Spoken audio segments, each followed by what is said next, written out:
Alors maintenant que vous avez finalement déterminé un petit peu ce qu'était le marché et que vous avez déterminé ce que vous allez mettre dans votre étude de marché, il va falloir structurer votre étude de marché.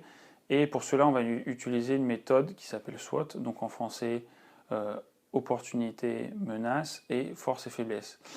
On distingue en fait deux parties sur notre étude de marché. On va finalement avoir une première partie qui est le diagnostic externe de votre entreprise. Donc c'est tous les éléments externes par rapport à votre entreprise que vous n'allez pas pouvoir forcément maîtriser ou sur lesquels vous allez pouvoir vous appuyer.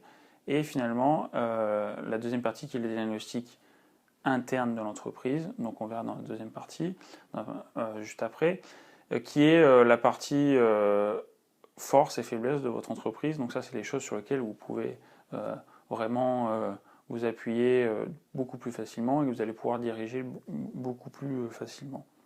Ce diagnostic externe, donc cette première partie, où on va essayer d'aller voir quelles sont les opportunités et les menaces, on va utiliser une autre méthode, la méthode PESTEL, donc politique, économique, sociale, écologique et légale, donc qui est une méthode aussi très connue et qui va nous permettre finalement de structurer aussi dans notre diagnostic externe,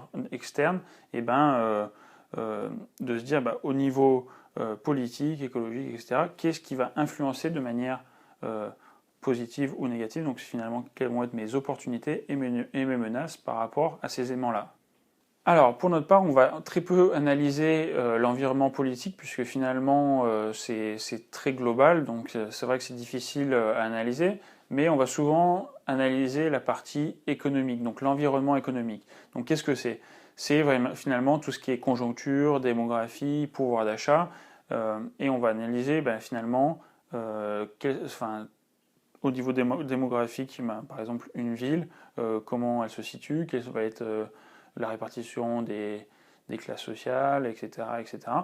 Et ça va nous permettre de se dire, si je vais sur ce marché-là dans dans telle partie, dans telle ville, et je sais qu'une ville comme Lyon ou comme Clermont-Ferrand ou comme Lyon, enfin une ville pardon, comme Paris ou Lyon, on sait que ce sont les deux plus grosses villes de France, et on sait que ce sont des villes où il va y avoir un pouvoir d'achat beaucoup plus important que d'autres villes qui vont être beaucoup plus petites.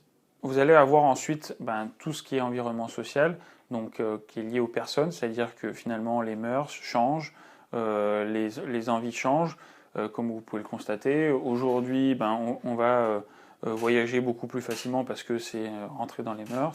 On va manger dehors, on va sortir beaucoup plus. Et ça, ce sont des éléments, des facteurs qui sont difficiles à déterminer puisque finalement ça change et c'est lié aux personnes.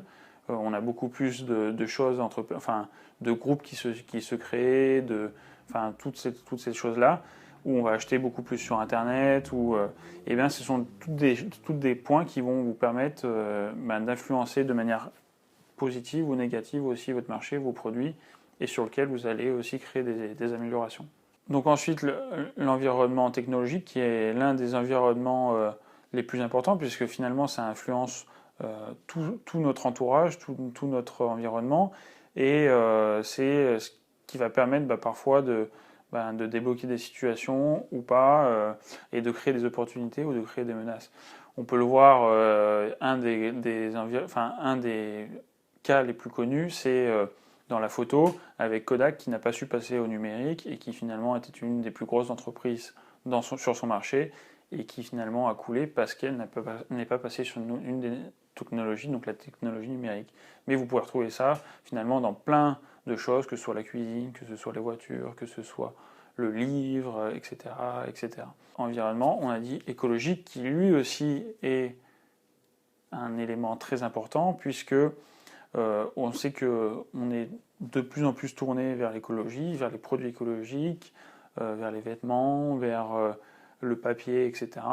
Et c'est ce qui va créer aussi des opportunités. Donc on va réfléchir aussi nos produits, nos prix, tout ça, avec cet aspect écologique, puisque ça va être hyper important.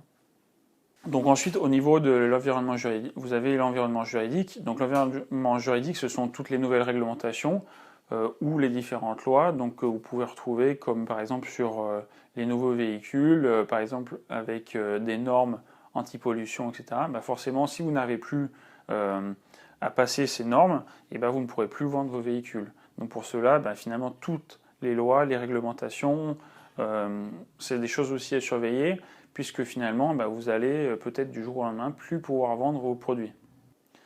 Donc on a fait le tour finalement de Pestel. Encore une fois, c'est une matrice qui va vous aider finalement à détecter les opportunités ou les menaces. Et donc en fonction de ces 5 environnements, eh ben, vous allez essayer de déterminer qu'est-ce qui va être potentiellement une opportunité pour vous, en fonction de ça, adapter votre stratégie et votre cible, votre positionnement et vos produits.